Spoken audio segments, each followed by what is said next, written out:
और मनुष्य में यही अंतर है कि मनुष्य उस चेतना को प्राप्त कर सकता है कि मेरे जीवन का उद्देश्य क्या है, लक्ष्य क्या है, तत्व क्या है, क्रिया क्या है और उस लक्ष्य तक पहुंचने के लिए मुझे कौन से मार्ग पर आगे बढ़ना चाहिए। वह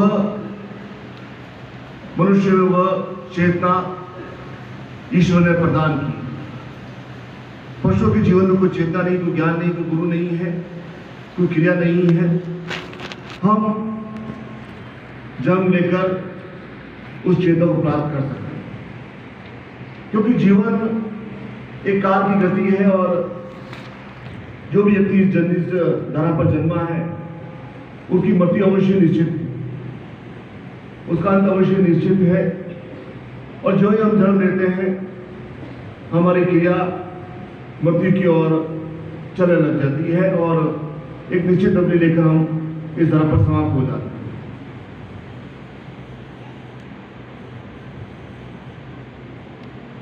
और वह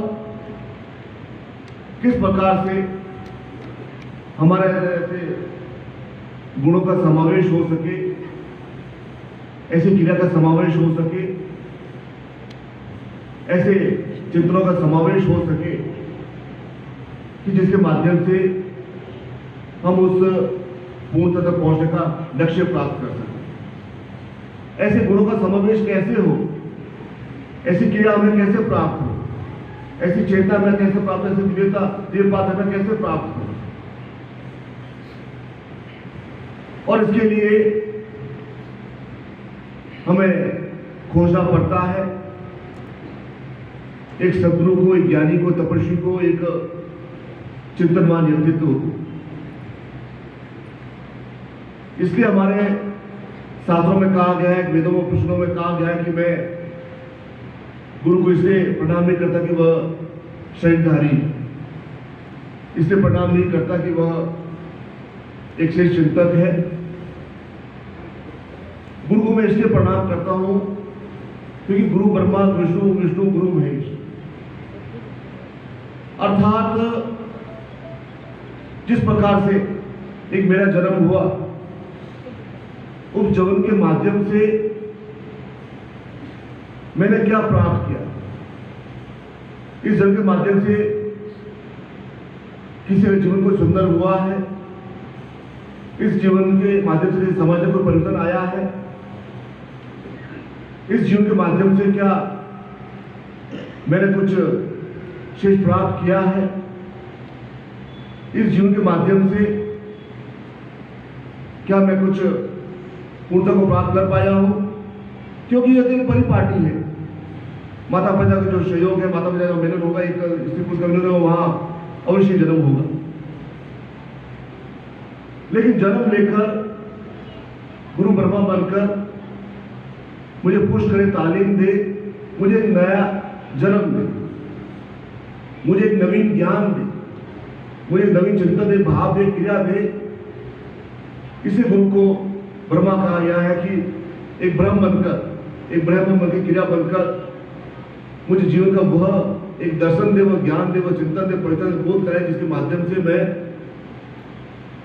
क्योंकि जैसा मुझे जीवन प्राप्त हुआ है, जैसी स्थिति मुझे प्राप्त हुई है, वह मेरे बस में नहीं था, उसे मैं किसी प्रकार का परिवर्तन नहीं कर सकता।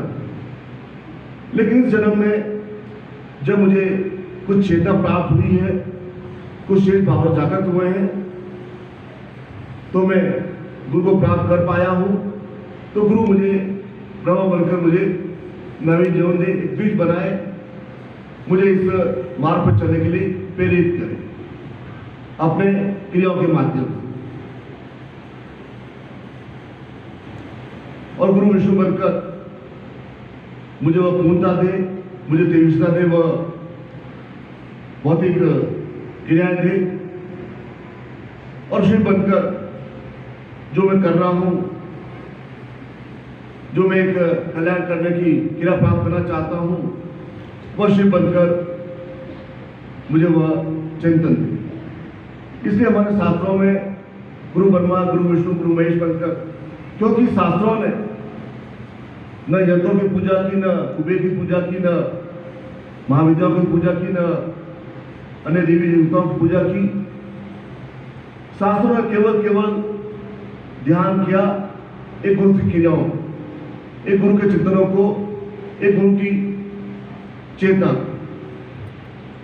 उस गुरु को अंतर्धान करने के माध्यम से। इसलिए हमारे समस्त शास्त्र जो वेद है, समस्त शास्त्र है, उसमें गुरु की आध्यात्मिक क्रिया को एक प्रमुखता दी गई, अर्थात जीवन में गुरु के माध्यम से जीवन सब कुछ प्राप्त किया जा सकता है। क्योंकि जिस प्रकार से हमारा जीवन है, उस जीवन का माध्यम, उस जीवन का चेतनाओं के माध्यम से हम कुछ ऐसा विशेष नहीं कर सकते। जैसे हमारी स्थिति थी, जैसा माता पिता परिवेश था, जैसा हमें शिक्षा प्राप्त हुई, जैसा हमें सगे संबंध प्राप्त, जैसा हमें दिया, उन अनुसार हम आगे बढ़े। लेकिन वह जीवन का मूल स्वरूप नहीं है, वह जीवन का सही अर्थों में ज्ञान नहीं है। इस प्रकार से तो हजारों लाखों करोड़ों से जन्म लिया और वे कुछ निश्चित आयु प्राप्त करके मरने तक समाप्त हो गए। इस प्रकार से यदि मेरे जीवन की यही गति है तो यह गति मेरे लिए संभव नहीं है। इसलिए जब जिस जन्म में एक पुण्य का सहयोग होता है, एक पुण्य अधिक उदय होते हैं, तो हमें गुरु के कसकर पांव पकड़ लेने चाहिए। क्योंकि हजारों लाखों व्यक्तियों को जीवन में एक श्रेष्ठ गुरु प्राप्त नहीं हो पाते हैं। क्योंकि गुरु कहीं गुफा में प्राप्त नहीं हो सकता, गुरु कहीं किसी घर में प्राप्त नहीं हो सकता, किसी गंगा किनारे या हरिद्वार में गुरु प्राप्त नहीं हो सकता। गुरु को जटाधारी गुरु नहीं हो सकते हैं, गुरु कोई कपड़ा पहनकर वह गुरु नहीं हो सकते हैं। गुरु की क्रिया, गुरु का चिंतन की वह उस शिष्य के मूल स्वरूप को बदल दे, उसके चिंतनों को बदल दे और उस शिष्य के जीवन को प्रमाणित करते कि यह तुम्हारा जीवन है, जो तुम्हारा अनूठा जीवन है, एक श्रेष्ठ जीवन है, एक अद्वितीय जीवन है। इस जीवन में तुम्हें वह सब कुछ प्राप्त करना है जो एक श्रेष्ठ जीवन के लिए उपयोगी। इसलिए जहां हमें जीवन गुरु प्राप्त होते हैं, वह एक रोक कर हमें जंजोरित करते हैं, हमें प्रेरित करते हैं। इस जीवन से तुम्हारा भला नहीं हो सकता, इस जीवन में कोई, यह जीवन एक बेईमानी जीवन है। इस जीवन में थोड़ा बहुत तुम अर्थ के पदार्थ प्राप्त करोगे, थोड़ा बहुत भवन प्राप्त करोगे, थोड़ी मोटी एक गलत जीवन की क्रिया प्राप्त कर लोगे, लेकिन जीवन का जो एक ब्रह्म स्वरूप है, जीवन की एक जो महानतम क्रिया है, वह प्राप्त नहीं कर पाओ। उस चेतना को प्राप्त करने के लिए, क्योंकि यही कहीं के जन्मों के दोष होता है, उन दोषों की वजह से हमें जीवन गुरु प्राप्त नहीं हो पाते, गुरु पास से निकल जाते हैं, हम गुरु को पहचानने की क्षमता ही प्राप्त नहीं कर पाते, क्योंकि हमारे जीवन के दोष है, न्यूनता, जिस वजह से हम एक श्रेष्ठ क्रिया को अपने अंदर आत्मसात नहीं कर पाते। इसे गुरु ब्रह्म बनकर एक नया स्वरूप देकर की क्रिया उस शिष्य के जीवन को प्रमाणित करने के लिए, ताकि इसलिए कहा गया है कि एक छठे शरीर के बारे में, क्योंकि यह जो हमें रक्त जो प्राप्त हुआ है हमारे पूर्वजों के माध्यम से, हमें वह रक्त कहीं किसी अवस्था में अशुद्ध अवश्य हुआ है। और अशुद्धता का कि उसके माध्यम से हमारे दोषों में, हमारे पापों में वृद्धि होती है, हमारे अंदर एक खीज उत्पन्न होती है, हमारे अंदर एक यथा उत्पन्न होती है, हमारे अंदर पीड़ा उत्पन्न होती है, जिसकी वजह से हम एक जीवन का आनंद नहीं ले पाते। तो और मनुष्य में यही अंतर है कि मनुष्य उस चेतना को प्राप्त कर सकता है कि मेरे जीवन का उद्देश्य क्या है, लक्ष्य क्या है, तत्व क्या है, क्रिया क्या है, और उस लक्ष्य तक पहुंचने के लिए मुझे कौन से मार्ग पर आगे बढ़ना चाहिए। वह मनुष्य में वह चेतना ईश्वर ने प्रदान की। पशुओं के जीवन में कोई चेतना नहीं, कोई ज्ञान नहीं, कोई गुरु नहीं है, कोई क्रिया नहीं है। हम जन्म लेकर उस चेतना को प्राप्त कर सकते हैं, क्योंकि जीवन एक काल की गति है, और जो भी व्यक्ति इस धरा पर जन्मा है, उसकी मृत्यु अवश्य निश्चित है, उसका अंत अवश्य निश्चित है। और जो ही हम जन्म लेते हैं हमारी क्रिया मृत्यु की ओर चलने लग जाती है और एक निश्चित अवधि लेकर हम इस धरा पर समाप्त हो जाते हैं।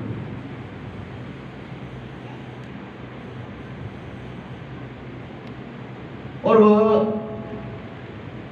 किस प्रकार से हमारे ऐसे गुणों का समावेश हो सके, ऐसी क्रिया का समावेश हो सके, ऐसे चिंतनों का समावेश हो सके कि जिसके माध्यम से हम उस पूर्णता तक पहुंचने का लक्ष्य प्राप्त कर सकें। ऐसे गुणों का समावेश कैसे हो, ऐसी क्रिया हमें कैसे प्राप्त हो, ऐसी चेतना में कैसे प्राप्त हो, ऐसी दिव्यता दिव्यपात हमें कैसे प्राप्त हो। और इसके लिए हमें खोजना पड़ता है एक सद्गुरु को, एक ज्ञानी को, तपस्वी को, एक चिंतनवान व्यक्तित्व को। इसलिए हमारे शास्त्रों में कहा गया है, वेदों में पुस्तकों में कहा गया है कि मैं गुरु को इसलिए प्रणाम नहीं करता कि वह शरीरधारी, इसलिए प्रणाम नहीं करता कि वह एक श्रेष्ठ चिंतक है। गुरु को मैं इसलिए प्रणाम करता हूं क्योंकि गुरु ब्रह्मा विष्णु, विष्णु गुरु महेश। अर्थात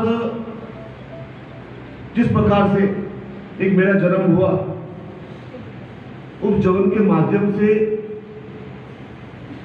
मैंने क्या प्राप्त किया, इस जन्म के माध्यम से किसी के जीवन को सुंदर हुआ है, इस जीवन के माध्यम से समाज में कोई परिवर्तन आया है, इस जीवन के माध्यम से क्या मैंने कुछ शेष प्राप्त किया है, इस जीवन के माध्यम से क्या मैं कुछ पूर्णता को प्राप्त कर पाया हूं।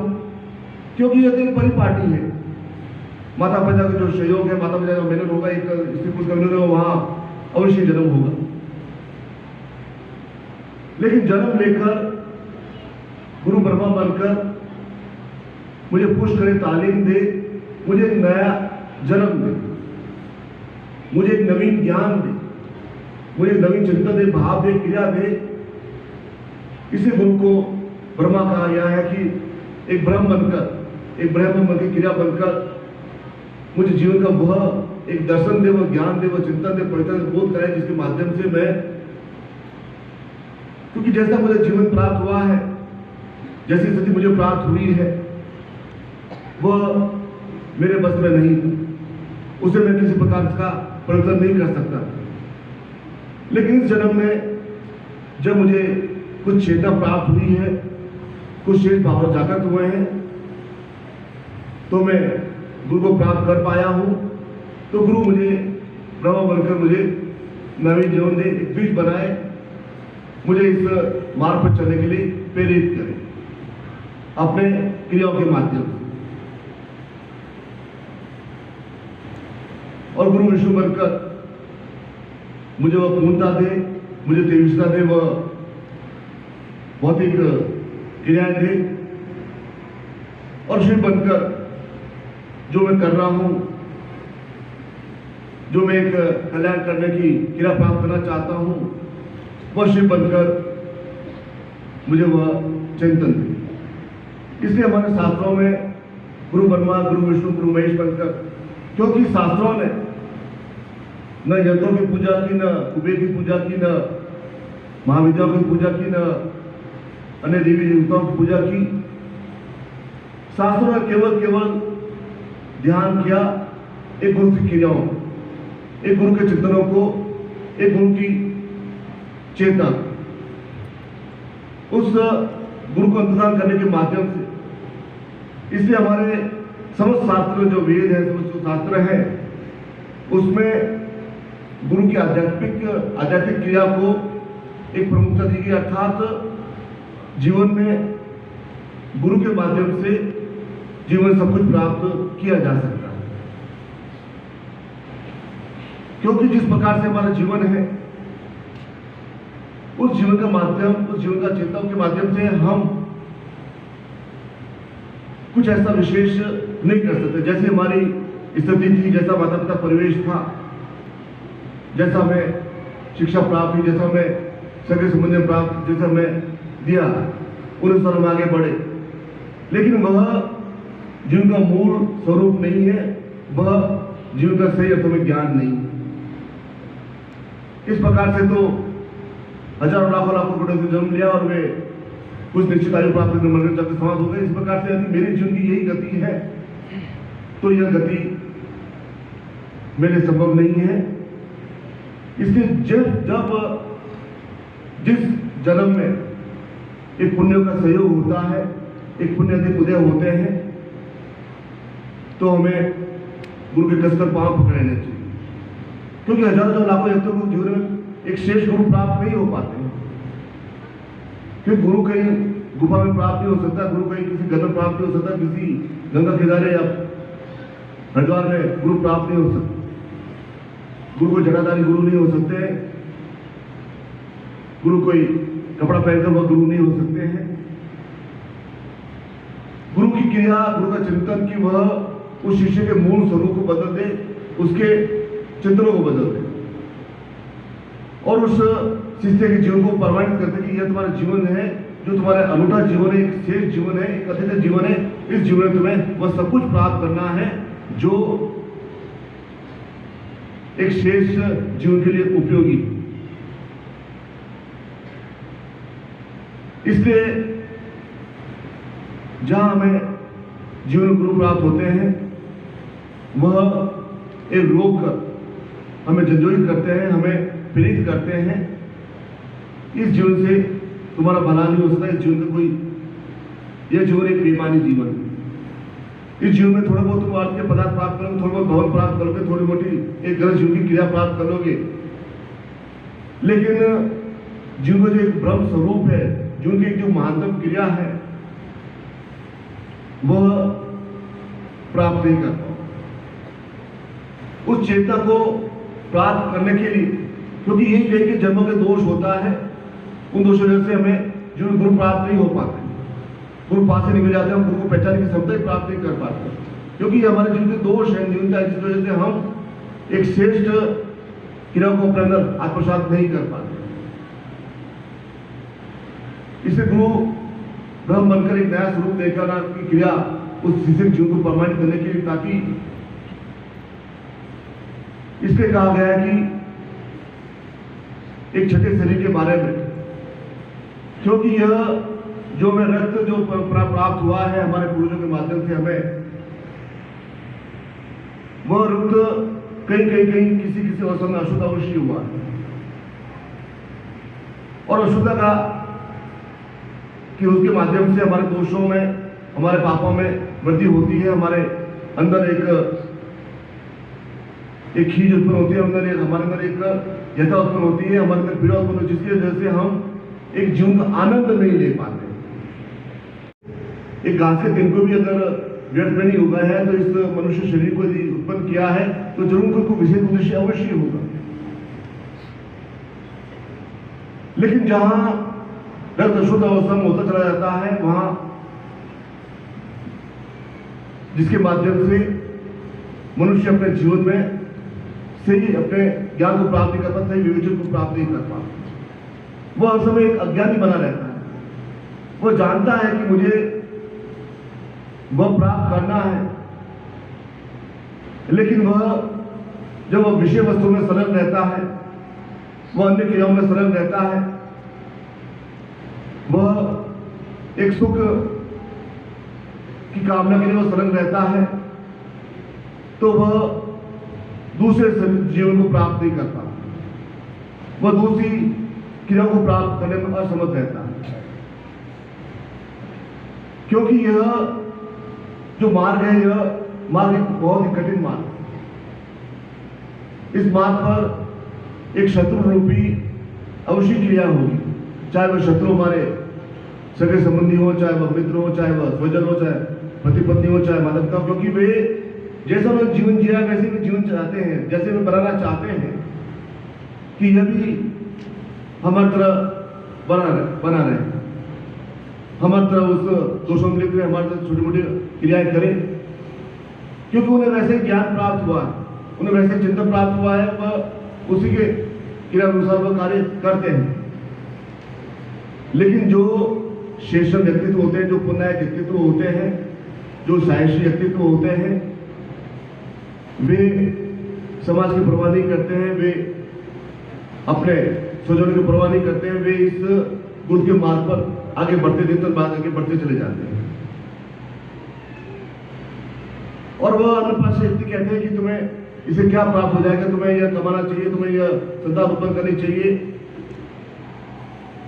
तुम्हें आगे कौन पानी पिलाएगा। तो जो व्यक्ति शेष व्यक्ति होता है, जो शिष्य होता है, वह इन सबकी परवाह नहीं करता। वशिष्ठ को किसने पानी पिलाया? उनकी साधना और तपस्या ने, उनकी क्रियाओं ने माना। विश्वामित्र को किसने पिलाया? सुदास को किसने पिलाया? मीरा को किसने पिलाया? उनकी चेतनाओं ने, उनकी क्रियाओं ने, उनकी चिंतनों ने। और जो व्यक्ति अपने जीवन में एक निर्भीक होता है, वही गुरु की प्राप्ति कर सकता है, क्योंकि आसक्ति होकर कुछ करने की बहाना लेकर वह श्रेष्ठम पूर्णता को प्राप्त करने में अक्षम है।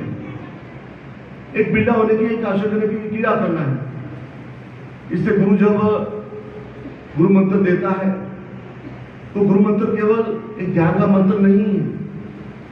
हमारे हजारों नाड़ियों में जो एक स्पंदन करने की क्रिया नहीं है, जो हमारे हजारों नाड़ियों में जो जागृति नहीं है, जो हमारी नसों में जो एक स्फूर्ति नहीं है, जो एक क्षमता नहीं है, उससे स्पंदन अर्थात उसे जागृत करने की, उसके अंदर वह एक एवं शक्ति को जागृत करने के लिए वह गुरु मंत्र प्रदान किया जाता है। वह श्रेष्ठ चिंतन दिया जाता है, जिसके माध्यम से हमारे अंदर वह एक आध्यात्मिक, यदि हमारा शरीर या अशक्त का कमजोर होगा, यदि शरीर हमारा स्वस्थ नहीं होगा, यदि हजारों नाड़ियों में रक्त अशुद्ध होगा, तो वह प्रभाव प्राप्त नहीं हो सकता, वह क्रिया प्राप्त नहीं हो सकती, वो चेता प्राप्त नहीं हो सकती। तो गुरु मंत्र हमारे एक जीवन का एक धैर्य है, जिसके माध्यम से एक हमारे अंदर वो एक जगत अवस्था समाप्त हो सकती है, क्योंकि ज्ञान प्राप्त हो सकता है, चेतना प्राप्त हो सकती है। यदि मनुष्य जड़ है, मनुष्य यदि शिथिल है, तो कितना भी ज्ञान दे, कितना भी चिंतन दे, कितनी भी योग्यता दे, कितना भी प्रभाव दे, वह हो ही नहीं सकता उसके जीवन में, जब तक कि वह मूल से अपने अंदर जड़ स्वरूप समाप्त कर दे। तो इस पर उन्होंने क्रिया, एक जागृत होने की क्रिया, एक मूल स्वरूप में अपने आप में एक पूर्ण बनने की क्रिया, एक पवित्र बनने की क्रिया उन मंत्रों के माध्यम से हमें प्राप्त होती है।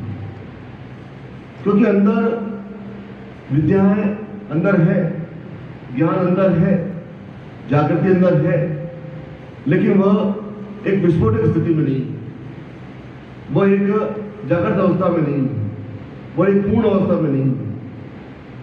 तो शरीर को रोम रोम प्रतिरोम को जागृत करने की अवस्था पूर्ण रूप से अपने अंदर एक जागृत कर सकता, वह एक गुरु की साम्यता के माध्यम से हमें प्राप्त होती, उसे चेता को अंकित करते हुए। इसलिए गुरु को खोजना पड़ता है, गुरु को प्राप्त करना पड़ता है। जिस प्रकार से एक हिमालय होता है, हिमालय है, हिमालय अपने जगह पर अटल है, स्थिर है। हिमालय में हिमालय की का आनंद प्राप्त करने के लिए हमें हिमालय में जाना पड़ता है, उसी गोद में बैठना पड़ता है, तभी वह एक व्यवस्था आ सकती है। कोई किसी अन्य पहाड़ी पर जाए तो वह प्रभुता अवस्था आ नहीं सकती, वह एक मन में सार्वत्रिक व्यवस्था प्राप्त नहीं हो सकती। हिमालय में बैठने के माध्यम से हमें वह एक चित्त प्राप्त होता है। इसी प्रकार से गुरु एक जगह विश्व है, गुरु एक लक्ष्य है। उस लक्ष्य को प्राप्त करने के लिए शिष्य को अपने जीवन में यात्रा करनी पड़ती है, क्योंकि यात्रा यह जीवन की यात्रा नहीं, जीवन की वह यात्रा उस गुरु को पूर्ण रूप से प्राप्त करने के लिए यात्रा है।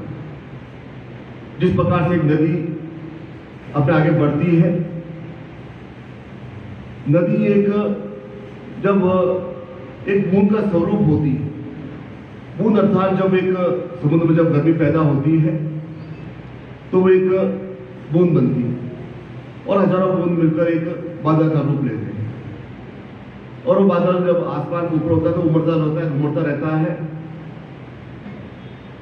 और जो बादल जब हिमालय से टकराता है, पहाड़ से टकराने के माध्यम से वो एक नदी का रूप रखती है नदी, और वो नदी एक बूंद से बूंद मिलती हुई वह यात्रा करती है और यात्रा निरंतर उस समुद्र में विलीन होने के लिए, उस समुद्र समा जाने के लिए। नदी को, उस बूंद को मालूम है, उसके अंदर निष्पत्ति शेष है कि मुझे समुद्र में विलीन होना, इसलिए वो निरंतर बहती रहती है। मार्ग में कितने भी गांव आए, चाहे वह मनुष्य आए, चाहे पौधे आए, सबको वह उजाड़ती हुई निरंतर यात्रा करती रहती है। उसको मालूम है कि मुझे समुद्र विलीन होना है, मुझे चाहे मेरा वचन समाप्त हो जाएगा, चाहे मैं मिट जाऊंगी, लेकिन मुझे उस समुद्र विलीन होना है। तो वो निरंतर यात्रा करती रहती है और जहां वह नदी रुक गई वह उसका स्वाप हो गया, वो एक पोखर बन जाएगी, तालाब बन जाएगी, उसका पानी पीने योग्य नहीं रहेगा, वह नदी एक सड़ जाएगी, वह नदी साफ हो जाएगी। इसी प्रकार से मनुष्य जीवन की यात्रा है, वह यात्रा पूर्ण रूप से गुरु में विलय होने की है, पूर्ण से गुरु में की क्रिया में अपने आप को प्रयुक्त होने की क्रिया है, पूर्ण रूप से समाहित होने की क्रिया है, ताकि यह कालचक्र समाप्त हो सके, ताकि यह पूर्ण रूप से विलय होने की क्रिया हो सके, पूर्ण रूप से समन होने की क्रिया कर सके, पूर्ण रूप से समाहित होने की क्रिया कर सके। वह एक शिष्य की यात्रा होती है, वह एक श्रेष्ठ व्यक्ति की यात्रा होती है कि मैं एक गुरुत्व में ईश्वर में विलय होने की क्रिया को सिद्ध कर सकूं। मार्ग में शत्रु रूपी बाधाएं आ सकती है, चाहे वह सुजोग के माध्यम से, चाहे प्रजोग के माध्यम से, वह शत्रु रूपी बाधाएं आ सकती है, मार्ग में अवरुद्ध हो सकता है। इसलिए जहां मनुष्य अपने मोह में फंसकर, उस विषय भाषाओं में फंसकर, उस तर्शों में फंसकर, उन अंगन क्रियाओं में फंसकर जब वह मनुष्य जीवन की यात्रा से भटक जाता है, जब वह बादल होता है, वह बादल यदि मरुस्थल में जाकर समाप्त हो जाता है तो बादल बिल्कुल समाप्त हो जाता है, मरुस्थल में जाकर, रेगिस्तान में जाकर वह मिट जाता है, फिर वह नदी का रूप नहीं ले पाता, वह बूंद नहीं बन पाता। इसी प्रकार से जब मनुष्य अपने जीवन में मोह में, वशों में, ताशों में फंसकर जब वह जीवन की वह यात्रा नहीं करता है तो उसका जीवन एक प्रकार से समाप्त हो जाता है, अर्थात तत्व कि वह गुरु की पूर्णता से अनुपोषित नहीं रहता और फिर वही जन्म चक्र क्रिया, वही मलमूत्र क्रिया, फिर आगे बढ़ना। तो यह समाप्त होने की क्रिया अर्थात गुरु के अंदर जो समय होना, अर्थात गुरु में मिट जाना, अर्थात क्या है कि मैं गुरु की आध्यात्मिक चेतना से समर्पित रह सकूं। मेरे हो जाना अर्थात जैसा गुरु का चिंतन है, जैसा गुरु का भाव है, जैसी गुरु की क्रिया है, जैसी गुरु की वाणी है, गुरु की तपस्या है, वह मेरे अंदर आपूर्तित हो सके। यही तो चिंतन होता है। आप गुरु की तपस्या किस प्रकार से प्राप्त करेंगे, गुरु की चेतना को किस प्रकार से प्राप्त करेंगे, गुरु की क्रियाओं को किस प्रकार से प्राप्त करेंगे? पूर्ण रूप से एक विलय होने के कारण से, पूर्ण रूप से प्राणों को उत्थान करने के माध्यम से, उस चेतना को एक जागृत करने के माध्यम से, ताकि मेरा सब कुछ समाप्त हो जाए। मेरे अंदर जो हो वह गुरु की वाणी हो, गुरु की क्रिया हो, गुरु का चिंतन हो, गुरु की योग्यता हो, गुरु का विस्तार हो, गुरु की पवित्रता हो, सब कुछ मैं गुरु में बन जाऊं। जो भी कुछ कार्य करूं वह गुरु को साक्षात्कार करूं, जो भी कार्य है वह गुरु के माध्यम से हो, तो वह एक जीवन शुद्ध, एक पवित्र और पूर्ण होता है। अन्यथा छोटे मोटे प्रयोजन, छोटी मोटी क्रियाएं तो लाखों लोग, करोड़ों लोग करते हैं और आगे करते रहेंगे। वह जीवन शुद्ध हो सकता, वह जीवन पवित्र नहीं हो सकता। पूर्ण रूप से बेल हो जाना, पूर्ण रूप से मिट जाना, समझना कर देना, ताकि जीवन में एक वर्चस्व कायम करते हुए, पूर्ण रूप से एक श्रेष्ठ कार्य करते हुए जीवन में एक श्रेष्ठ भौतिक और आध्यात्मिक श्रेष्ठ चिंतन प्राप्त हो सके, पूर्णता प्राप्त हो सके और पूर्ण रूप से गुरु की वाणी को स्पर्श करते हुए योगी बन सके, सत बन सके, आज्ञाकारी बन सके। ऐसे आप सबको पूर्ण सत्य से आशा प्रदान करता हूँ और आपकी जीवन की मंगल कामना करता हूँ। बोली भज गुरुदेव की, परम भज गुरुदेव की, परम वंदनीय माता जी की, परम वंदनीय माता जी